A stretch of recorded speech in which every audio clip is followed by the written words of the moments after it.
Assalamualaikum warahmatullahi wabarakatuh. Bismillahirrahmanirrahim. Alhamdulillahirrabbilalamin. Wassalatu wassalamu ala asrafil anbiya'i wal mursalin Sayyidina wa maulana Muhammadin wa ala alihi wa ashabihi wa man tabi'ahum bi ihsan ila yaumiddin. Alhamdulillah, pada kesempatan kali ini saya Erlina NIM 19770051 kelas PAIA program Magister PAI UIN Maulana Malik Ibrahim Malang akan menjelaskan terkait materi dengan judul hadis maudhu, sebagaimana untuk melengkapi tugas akhir mata kuliah studi al-hadis pada dosen pengampu Bapak Mujab. Terima kasih.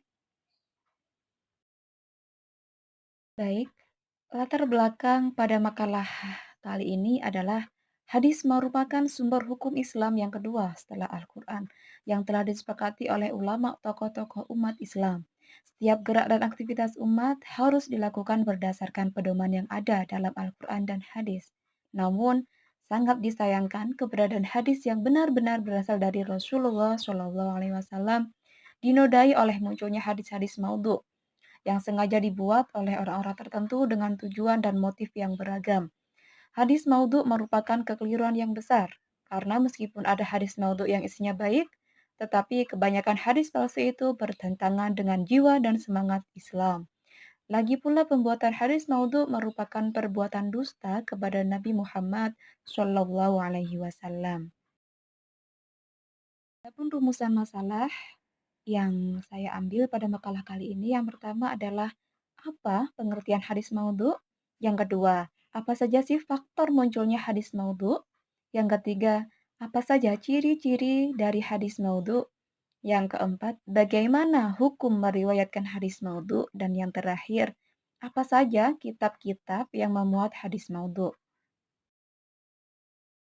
Baik, yang pertama kita akan membahas terkait pengertian hadis maudhu. Hadis maudhu berasal dari dua suku kata bahasa Arab, yaitu al-hadis dan al-maudhu. Al-hadis dari segi bahasa mempunyai beberapa pengertian seperti baru atau al-jadid dan cerita atau al-khabar.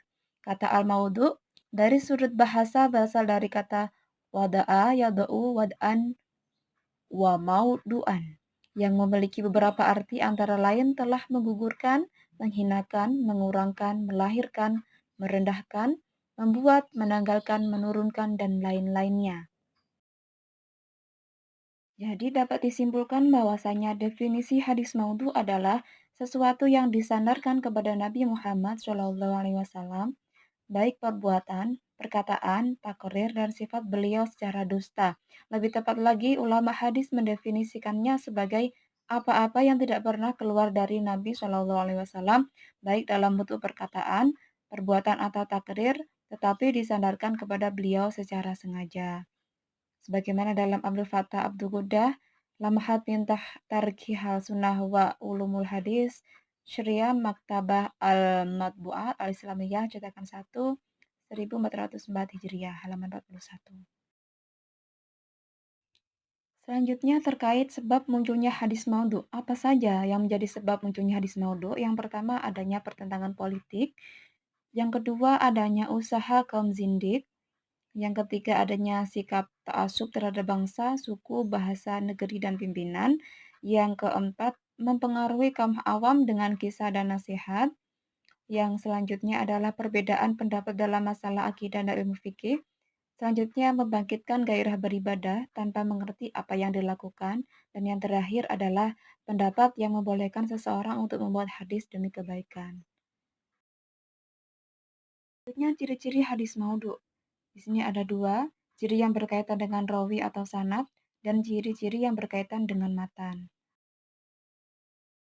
Selanjutnya, ciri yang berkaitan dengan rawi atau sanad. Yang pertama, periwayatnya dikenal sebagai pendusta, dan tidak ada jalur lain yang periwayatnya thiqah meriwayatkan hadis itu. Yang kedua, periwayatnya mengakui sendiri membuat hadis tersebut.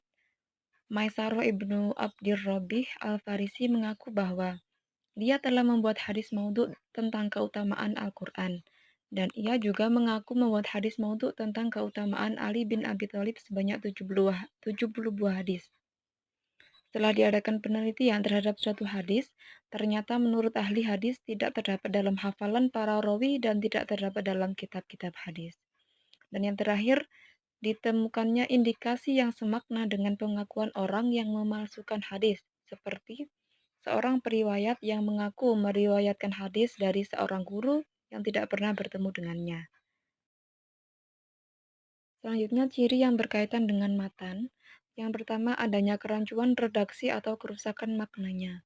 Berkaitan dengan kerusakan matan tersebut, Ibnu Jauzi berkata, "Saya sungguh malu dengan adanya pemalsuan hadis. Dari sejumlah hadis palsu, ada yang mengatakan, siapa yang salat, ia mendapatkan 70 buah gedung.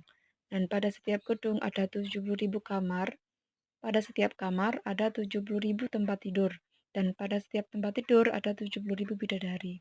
Nah, perkataan ini adalah rekayasa yang tak terpuji.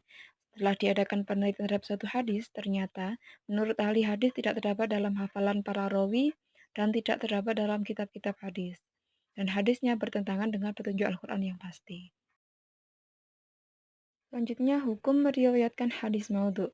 Umat Islam telah sepakat atau ijma bahwa hukum membuat dan meriwayatkan hadis maudhu dengan sengaja adalah haram. Para ulama ahlu sunnah wal jamaah sepakat mengharamkan berbohong dalam perkara-perkara yang berkaitan dengan hukum, dalam perkara-perkara yang berkaitan dengan targhib dan tarhib, semuanya termasuk dalam salah satu dari dosa-dosa besar. Tapi jika meriwayatkan hadis-hadis maudhu dan menyebutkan kedudukan hadis tersebut sebagai maudhu, tidak ada masalah dari di sini. Sebab apa? Dengan menerangkan kedudukan hadis tersebut akan membuat orang bisa membedakan antara hadis yang sahih dengan yang maudhu dan sekaligus dapat menjaga sunnah dari perkara-perkara yang tidak benar. Yang terakhir adalah kitab-kitab yang memuat hadis maudhu.